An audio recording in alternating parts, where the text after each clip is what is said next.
Hey everybody, I'm here today to show you how to untie a tight knot in a shoelace. This will be an easy tutorial, so let's get right into the video.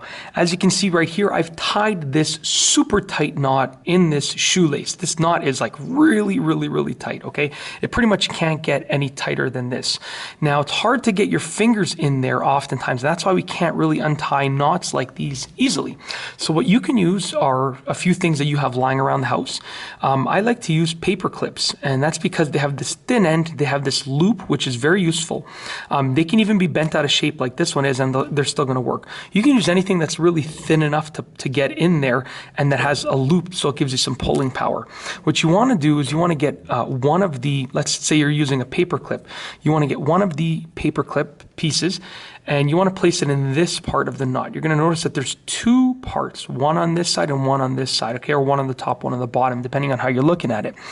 You want to get each paper clip through each part of that knot. So the first one, I'm going to get this paper clip and I'm going to try and get it through this side right here. I'll show you. So we're going to take it, I'm going to try and feed it in through here, just as you can see right there, okay, and it's going to come out the other side, okay, just like that.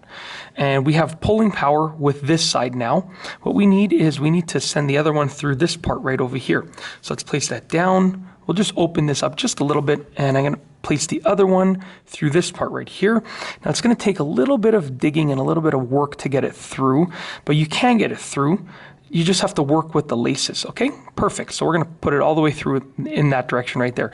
Now we have the two paper clips with the pulling power. And what we're going to do is we're going to hold the paper clips tightly so that they don't bend. So I'm going to just hold them like this, okay? And I'm going to pull from side to side. There you go. We've undone the super tight knot. And I probably wouldn't have been able to undo that with my fingers, especially because I don't have long nails. If you have nails that are a bit longer, it's probably a little bit easier for you to use your nails, but you might break your nails. So I mean, you know, and you might hurt your hand. So why not just do it this way? That's it. It's literally that simple. If you like this video, please be sure to give it a thumbs up. Let me know what you think down below as a comment. And of course, be sure to subscribe for more great videos just like this one. And that's all I have for you today. Thanks for watching.